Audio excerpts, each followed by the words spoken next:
Loudspeaker पर घमासान सिर्फ महाराष्ट्र में नहीं कई राज्यों में मचा है। लाउडस्पीकर के साथ साथ बुलडोजर इस सियासत को और तीखा बना रही है।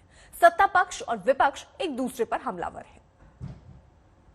सुप्रीम कोर्ट के कई जजमेंट्स हैं। कौन से सुप्रीम कोर्ट के हर जजमेंट को आप इंप्लीमेंट कर रहे हैं? और क्या लाउडस्पीकर क्या सिर्फ मस्जिद पर लगता है? किसी और दीगर इबादतगाह पर, रिलीजियस प्लेस पर नहीं लगता है लाउडस्पीकर? क्या सिर्फ रमजान में या सिर्फ अज़ान में लाउडस्पीकर इस्तेमाल होता है? क्या दूसरे मजहब के त्योहारों में इस्तेमाल नहीं होता?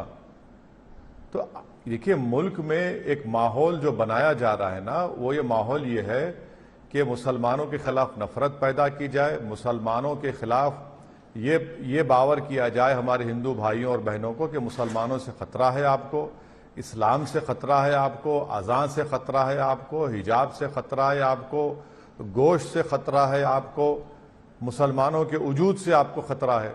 तो अगर इस तरह की पॉलिटिक्स बीजेपी और संघ परिवार कर रही है तो देश के जिम्मेदारों को समझना पड़ेगा, देश के नागरिकों को ये बात को समझने की जरूरत है। मेरा बोलना यह है कि सिर्फ रमजान आते ही, रमजान शुरू होते ही इन तमाम कंट्रोवर्शियल चीजों को उठाया जाता है और उसके बाद वो इशू खत्म हो जाते। मेरा बोलना यह है कि मुसलमानों की हर चीज से नफरत पैदा करने की कोशिश की जा रही है, बल्कि बीजेपी और संघ परिवार ने मुसलमानों पर ऐलान जंग कर चुकी है। जो नॉइज पोल्यूशन है, इसका कानून और इसका जो कड़े नियम सभी राज्यों में भी बने हुए हैं, केंद्र के भी हैं, कोई आज के नहीं है, कोर्ट ने भी इसमें फैसले किए हैं।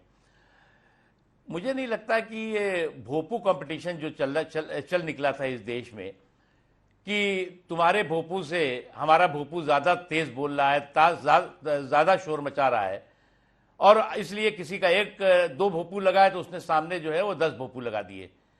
अब ये भोपू जो है किसी की धार्मिक आस्था के प्रकटीकरण का प्रमाण नहीं हो सकता। आप जो है वो भोपू कंपटीशन में लगे हुए हैं। आपको लगता है कि आपका भोपू अगर ज्यादा तेज बोलेगा तो दूसरे का जो है वो कम बोलेगा, तो वो आप 30 मार खाएं। और इसलिए जो आपने आदित्यनाथ जी की बात की, योगी आदित्यनाथ जी की, उन्होंने इस काम की शुरुआत खुद अपने यहां से की। और उसके बाद आपने देखा होगा कि वहां मंदिर हो, मस्जिद हो, ज्यादातर जगहों पे खुद स्वतः लोगों ने इस अपने को भोपू कंपटीशन से अलग किया। और देश भर में होना चाहिए। मैं तो कहता हूं, बहुत दिनों तक मैं तो तमाम लोगों के, मुंबई के या और जगहों के लोग तमाम शिकायतें करते थे कि साहब ये भोपू कंपटीशन चल रहा है, सुबह जो है 4 बजे से 5 बजे से शुरू हो जाता है, हमारी दिक्कत आती है। वो कई ऐसे महत्वपूर्ण मुझे याद आते हैं कि लोगों की शिकायतें हुआ करती थी, लेकिन आज की तारीख में लोगों ने स्वतः अपने आप इस बात की जरूरत को महसूस किया और समझा। जहां पर मंदिर के सामने इलीगल एंक्रोचमेंट था तो मंदिर के जिम्मेदारों कहा गया कि बुलडोजर नहीं आएगा, आप निकाल दीजिए, और मस्जिद के सामने था तो आपने बुलडोजर लगाकर तोड़ दिया, जिसका आपने अभी जिक्र किया। हम वहां पर गए थे उस मस्जिद में, वहां पर एक खबर थी, खबर को आपने डिमोलिश कर दिया। खबर के सामने एक मंदिर थी, माशाल्लाह से आज भी इंटैक्ट है वो। इसीलिए तो मैं कह रहा हूं कि बीजेपी मुसलमानों पर एक जंग का ऐलान कर चुकी है और कलेक्टिव पनिशमेंट देना चाहती है मुसलमानों को।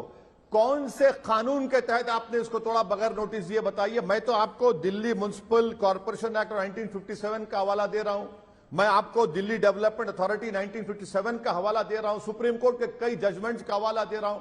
अरे भाई, इस देश का जो बुनियाद है ना मैडम, एडिफेस है, वो रूल ऑफ लॉ है, फंडामेंटल राइट है, उसकी धज्जियां उड़ा देंगे आप। अगर पत्थर फेंके गए तो आप अरेस्ट करके कोर्ट में सजा दिलाइए, और अगर कोर्ट सजा देगा तो कोर्ट कहेगा इसकी दुकान भी तोड़ दो, इसका घर भी तोड़ दो।